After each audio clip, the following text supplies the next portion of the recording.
અંકલેશ્વર પ્રતિમ ચોકડી ઉપર આવેલા વીરાની શોપિંગમાં ખરીદેલા બે દુકાનોને સોદા બાદ દસ્તાવેજ નહીં કરી આપી 1.32 કરોડનો ચૂનો લગાવનાર પિતા પુત્રની પૈકી પુત્રોની ધરપકડ ભરૂચ એ ડિવિઝન પોલીસે કરી હતી। ભરૂચ શહેરના સોનેરી મહેલ વિસ્તારમાં રહેતી રજિયા ઉસ્માન મંસૂરીના પતિ બિલ્ડિંગ કન્સ્ટ્રક્શનની કામગીરી કરતા હતા, જેને 4 વર્ષ પહેલા તેના મિત્ર અને બ્રિજનગરના રહેતા ઇઝહાર અહમદ સિદ્દીક તેમજ તેના પુત્ર ઇફ્તિખાર ઇઝહાર સિદ્દીકની માલિકીની અંકલેશ્વર વીરાના શોપિંગમાં દુકાન નંબર A4 અને A5માં પંડિત એન્ટરપ્રાઇઝના ઓથોરાઇઝ્ડ પર્સન હેઠળ ટુ વ્હીલરને લે વેચાણ કરતા હતા, જે દુકાન વેચાણ કરવાના હોય જે ખરીદવાનું ઉસ્માન મંસૂરીએ નક્કી કરતા 1.20 કરોડમાં સોદો કરવામાં આવ્યો હતો, જે માટે પ્રથમ 97 લાખની ચૂકવણી કરવામાં આવી હતી અને બાકીના દસ્તાવેજો થયા બાદ આપવાનું અન્ય બે મિત્રોની હાજરીમાં નક્કી કરવામાં આવ્યું હતું। જે બાદ વર્ષ 2021માં રજિયા ઉસ્માન મંસૂરી પતિ અકસ્માતમાં પથારીવશ થતા 1.5 મહિનામાં તેઓનું હાર્ટ એટેકના મોત નીપજ્યું હતું।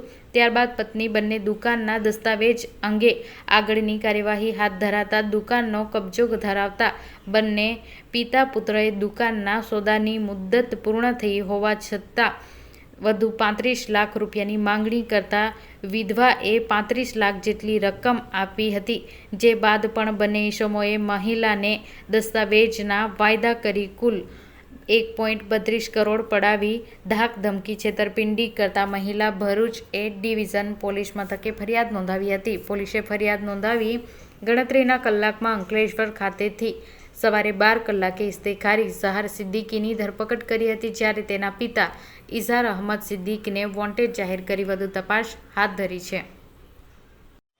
મારું નામ રઝિયા ઉસ્માન મંસૂરી છે। હું સોનેરી મહેલ ડુંગવાડમાં રહું છું।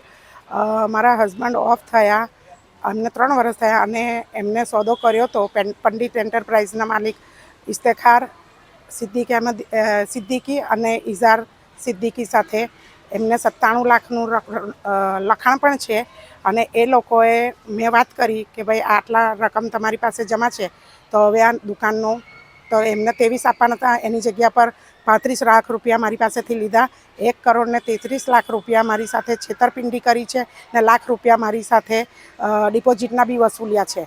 દુકાનનો કબજો આપી અને પાછો મેં અરજી કરી દસ્તાવેજ માટે। મેં કીધું કે તું દસ્તાવેજ મને હવે કરી આપ, તો કે હું ના કરું એમ કે તો મેં અરજી કરી પોલીસ સ્ટેશનમાં એ ડિવિઝનમાં। તો એમને એવું કીધું, ઘરે આવીને સમાધાનની વાત કરી, સમાધાનમાં મને ધમકી આપી ગયા કે સમાધાન ના કર્યું ને સમાધાનની જગ્યા પર મને ધમકી આપી ગયા કે મારી નાખીશ, એ બાજુ દુકાન બાજુ આવી તો આમ તેમ। એટલે મેં અરજી કરી છે અને હમણાં મેં આ FIR કરાવી છે। તો આ લોકોએ મારી સાથે પૈસા પણ નહીં આપ્યા અને મને દસ્તાવેજ બી નહીં કરી આપ્યો, એટલે આ લોકોએ મારી સાથે છેતરપિંડી કરી છે।